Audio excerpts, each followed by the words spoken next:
নমস্কাৰ বন্ধু বান্ধৱীসকল, পুনৰ মোৰ নতুন এটা ভিডিঅ'লৈ আপোনালোকৰ সকলোকে স্বাগত জনাইছোঁ। আজি ভিডিঅ'টো অকণমান আনিনাখনতকৈ ব্যতিক্ৰমী, কাৰণ আজি আমাৰ ঘৰত প্ৰায় 11টামান বজাত ৰাতি এয়া ঘৰৰ পিছফালে আপোনালোকে ভিডিঅ'টো দেখাই পাইছে। ঘৰৰ পাকঘৰৰ পিছফালে এয়া দেখিছেনে, একদম ইমান ডাঙৰ এটা ওলাইছে। এতিয়া সি ওলাই নাযায়। তলত সেইডাল হালধীয়া কোলা এনেদৰে যে আছে, বহুত দীঘল। আৰু এতিয়া আমাৰ কি কৰিলে, ৰাতি 11:30 বজাত ফৰেষ্টৰ মানুহ মতাই আনি এয়া ফৰেষ্টৰ ছাৰে আমাৰ ভিতৰৰ পৰা কেনেকৈ ধৰিলে আপোনালোকে দেখা পাইছেনে। এইটো সাপ হয়, এইটো কি হকচু সাপ নে কি বুলি কয়, বহুত বিষাক্ত বুলি কৈছে তেখেতে। আৰু ৰাতি চাওকচোন কিমান ভয়ানক কথা ন। সকলোৱে সেইকাৰণে সাৱধান হোৱাটো খুবেই জৰুৰী। বৰ্তমান যিহেতু বাৰিষাৰ ছিজন আৰু গৰম বহুত বেছি হৈছে, আৰু সেইকাৰণে যিমান মানুহৰ মুখত, বেছি সংখ্যক মানুহৰ মুখতে শুনা পাইছোঁ যে বহুত মাজে মাজে প্ৰায় ঠাইতে সাপ ওলাইছে।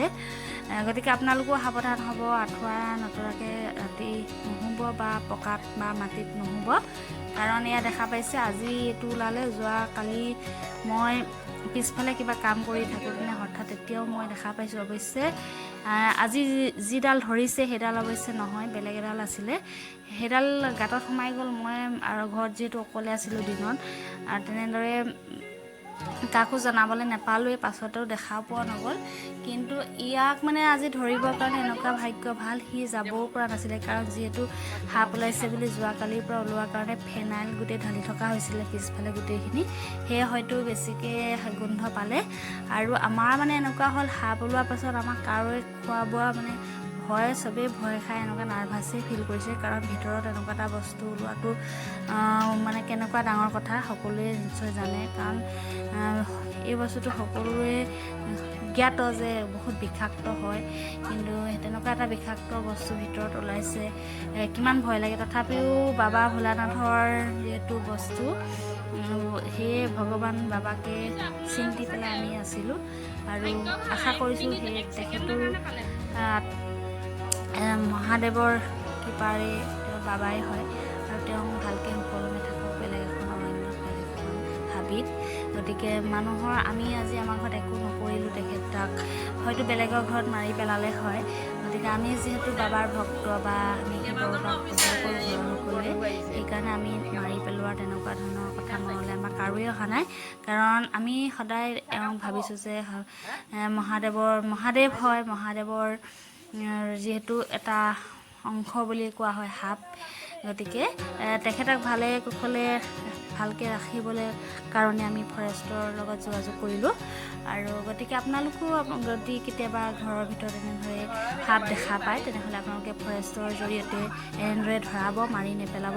যিহেতু জীয়াই থকা অধিকাৰ সকলোৰে আছে, আমাৰ যেনেদৰে আছে, আৰু তেনেদৰে সেই প্ৰাণীবিলাকৰো, বন্য প্ৰাণীবিলাকৰো জীয়াই থকা অধিকাৰ আছে।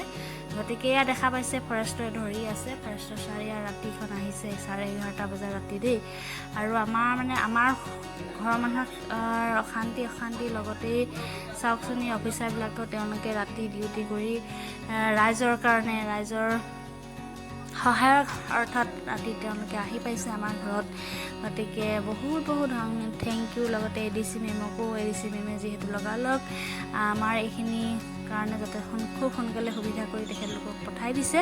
গতিকে বহুত ধন্যবাদ ADC মেমৰ লগতে ফৰেষ্ট ছাৰক, সকলোকে ধন্যবাদ। গতিকে ARI আহোম ছাৰ, তেখেতৰ ফেচবুক পেজো আছে, সকলোৱে ফেচবুক পেজটো তেওঁ চাব পাৰে কেনেদৰে সাপ ধৰে। গতিকে সকলো আজি ভিডিঅ'টো ইমানখিনিয়ে, তেওঁলোক যাবলৈ ওলাইছে। গতিকে আপোনালোকে ভিডিঅ'টো চাব, চাই কেনে পালে জনাব। এতিয়া সাপটো কেনেকৈ ধৰিলে আপোনালোকে ভিডিঅ'টোত গোটেইখিনি দেখাই পাইছে।